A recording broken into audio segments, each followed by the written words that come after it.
नमस्कार भाई और बहनों। मैं अपना एक लेख आपके समक्ष प्रस्तुत कर रहा हूँ। इस लेख का शीर्षक है आचार्य बालकृष्ण। 2014 से पहले हमारे देश में बहुत अधिक पिछड़ापन था, बहुत अधिक अज्ञानता थी, बहुत अधिक भ्रष्टाचार था। जीवन के सभी क्षेत्रों में परम भ्रष्टाचार और परम अपराधीकरण फैल गया था। न्याय व्यवस्था बहुत ही दोषपूर्ण थी। न्याय व्यवस्था आज भी बहुत अधिक दोषपूर्ण है और हमारा देश बहुत भयंकर खतरों से घिर गया था। और इन सब खतरों के पीछे एक पार्टी थी और वो पार्टी है कांग्रेस पार्टी और छद्म धर्मनिरपेक्ष क्षेत्रीय पार्टियां हैं। ये सभी पार्टियां देश के लिए बहुत ही विनाशकारी हैं।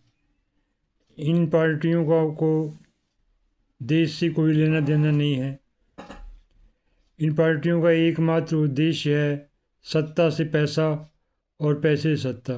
इन पार्टियों में बहुत ही खतरनाक अपराधी, माफिया और गुंडे भरे पड़े हैं। इन पार्टियों में जो नेता हैं उन्होंने भ्रष्टाचार और अपराधीकरण करके अकूत संपत्ति बना ली है और बहुत भारी मात्रा में देश के अंदर काला धन इकट्ठा किया है और बहुत अधिक मात्रा में काला धन विदेशों में भी है।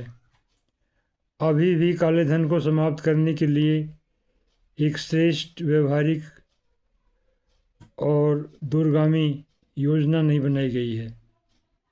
काला धन अभी भी बढ़ता जा रहा है।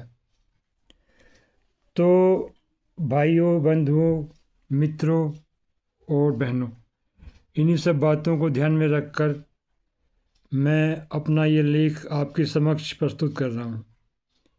मेरे लेख का शीर्षक है आचार्य बालकृष्ण। आचार्य बालकृष्ण बहुत ही महानतम चिकित्सक हैं। ऐसा लगता है कि महर्षि चरक और सुश्रुतु के अवतार हैं।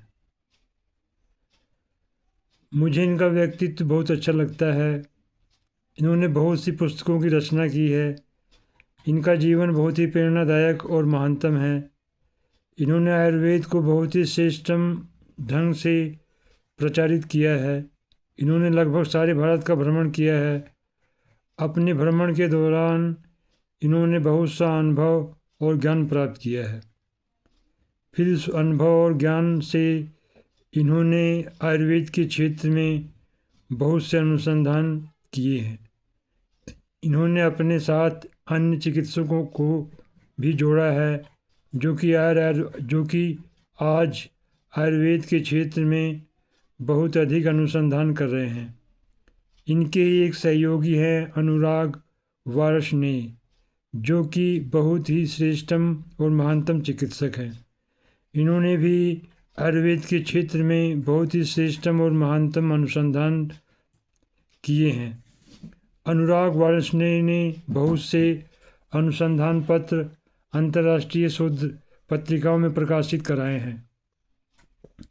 इन्होंने आयुर्वेद को आधुनिक चिकित्सा पद्धति एलोपैथी से भी श्रेष्ठतम और महानतम बना दिया है। मुझे भी आयुर्वेद के बारे में कुछ भी पता नहीं था। मैं सोचता था कि आयुर्वेद एक बहुत ही पिछड़ी हुई और बहुत ही घटिया किस्म की चिकित्सा व्यवस्था है।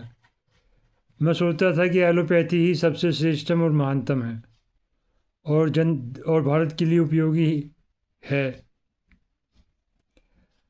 पर जब मैंने आचार्य बालकृष्ण को सुना और बाबा रामदेव जी को सुना और जिस तरह से इन लोगों ने लोगों का इलाज किया, तो फिर मेरी ये धारणा बन गई कि सबसे श्रेष्ठतम चिकित्सा व्यवस्था आयुर्वेद ही है। पर आचार्य बालकृष्ण और सम्मानीय अनुराग वार्ष्णेय ने जी से मुझे बहुत कुछ सीखने को मिला है। मैं इन दोनों महापुरुषों का दिल से धन्यवाद और स्नेह व्यक्त करता हूँ। आचार्य बालकृष्ण जी ने आयुर्वेद पर कई पुस्तकें लिखी हैं। उनकी एक पुस्तक है आयुर्वेद सिद्धांत रहस्य, जो कि बहुत ही उपयोगी पुस्तक है। इस पुस्तक में भारत में स्वतंत्रता के बाद पहली बार आयुर्वेद को बहुत ही सरल शब्दों में सबके लिए वर्णन किया गया है। हर वह व्यक्ति जो अपने स्वास्थ्य के प्रति जागरूक है और अपने स्वास्थ्य को श्रेष्ठतम बनाना चाहता है तो उसे यह पुस्तक अवश्य ही पढ़नी चाहिए। इस पुस्तक में आयुर्वेद को बहुत ही सरल शब्दों में प्रस्तुत किया गया है। भारत में बहुत सी विभिन्न प्रकार की जलवायु है। भारत में 6 ऋतुएं आती हैं।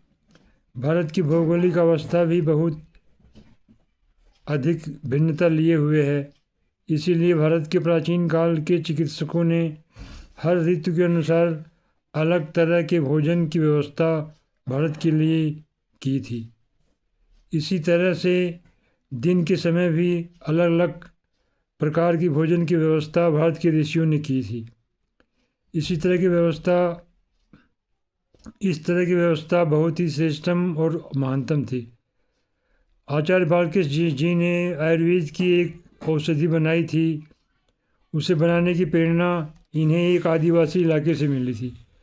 इस औषधि से बहुत से लोगों को बहुत अधिक लाभ हुआ है। यह औषधि और इसी तरह की अन्य औषधियाँ भी इन्होंने बनाई हैं जो कि पहले नहीं बनी थी। हर रोग के लिए इन्होंने बहुत सी नवीन औषधियाँ बनाई हैं। इन औषधियों से लोगों को बहुत अधिक लाभ हुए हैं। बाबा रामदेव जी ने योग की क्रांति की है और आचार्य बालकृष्ण जी ने आयुर्वेद की क्रांति की है। इस तरह से इन लोगों ने भारत के लोगों को बहुत सी बुराइयों से बाहर निकाला है। भारत के लोगों के ही वोट से कांग्रेस पार्टी जीतती थी। फिर कांग्रेस पार्टी भारत के लोगों के विरुद्ध ही कार्य करती थी। कांग्रेस पार्टी बहुत प्रारंभ से ही भारत और भारतीय लोगों के विरुद्ध कार्य कर रही थी। यह पार्टी विकास, उन्नति, आविष्कार और अनुसंधान में बहुत अधिक बाधक है। इस पार्टी की गलत नीतियों के कारण ही भारत एक विकसित देश नहीं बन पा रहा था। आज भारत विश्व की चौथी सबसे बड़ी अर्थव्यवस्था बन गया है। कुछ ही दिनों के बाद भारत विश्व की तीसरी सबसे बड़ी अर्थव्यवस्था बन जाएगा। आज भी भारत का किसान बहुत अधिक पिछड़ा हुआ है। इसकी बहुत से कारण हैं। अगर आचार्य बालकृष्ण जी और बाबा रामदेव जी हर जिले में औषधीय फसलें उगाने की योजना बनाएं तथा उसे कृषि विज्ञान केंद्रों, खादी ग्रामोद्योग मंत्रालय और सूक्ष्म और लघु उद्योग मंत्रालय के माध्यम से उसका विकास करें तो इससे भारत के किसानों के जीवन में क्रांतिकारी परिवर्तन हो सकता है। इस योजना के माध्यम से भारत के किसानों की आर्थिक स्थिति पूरी तरह से बदल जाएगी। वैसे आचार्य बालकृष्ण जी ने किसानों के विकास के लिए कई तरह की योजनाएं बनाई हुई हैं, पर वो सारी योजनाएं अभी बहुत ही प्रारंभिक अवस्था में ही है। इन योजनाओं का वैसा प्रभाव नहीं हुआ है कि भारत के किसानों की आर्थिक अवस्था पूरी तरह से बदल जाए। बाबा रामदेव जी ने योग की क्रांति के कारण ही भारत से कांग्रेस राज का अंत हुआ है। अगर कांग्रेस पार्टी आज भी भारत में राज कर रही होती तो भारत एक परम आतंक से ग्रसित देश बन जाता और उसका विकास पूरी तरह से नष्ट हो जाता। इसी तरह से डेयरी उद्योग का भी बहुत अधिक विकास किया जा सकता है। डेयरी के विकास की भारत में बहुत अधिक संभावना है। इसी तरह से वस्त्र उद्योग के विकास की भी बहुत अधिक संभावना है। इस तरह से कृषि से संबंधित बहुत से उद्योग हैं जिनका बहुत अधिक विकास किया जा सकता है। स्वतंत्रता के बाद किसानों के विकास के लिए बहुत सी योजनाएं बनाई गईं, पर ये सारी योजनाएं बहुत बुरी तरह से असफल हो गई। जीवन के सभी क्षेत्रों में परम भ्रष्टाचार और परम अपराधीकरण फैल गया। इस तरह से हम ये देख सकते हैं कि कांग्रेस पार्टी अपराधियों और भ्रष्टाचारियों की पार्टी बन गई है। आज भी इस पार्टी ने अपनी नीतियां बदली नहीं हैं। इस पार्टी को नष्ट करना बहुत ज़रूरी है। अश्विनी उपाध्याय जी, जो कि सुप्रीम कोर्ट के एक वकील हैं, इस पार्टी को नष्ट करने के बहुत से तरीके बताए हैं, पर मोदी सरकार ने उन उपायों पर अभी तक कोई भी व्यवहारिक कार्य नहीं किया है। चुनावी राजनीति के माध्यम से कांग्रेस पार्टी को और अन्य छद्म धर्मनिरपेक्ष पार्टियों को नष्ट नहीं किया जा सकता है।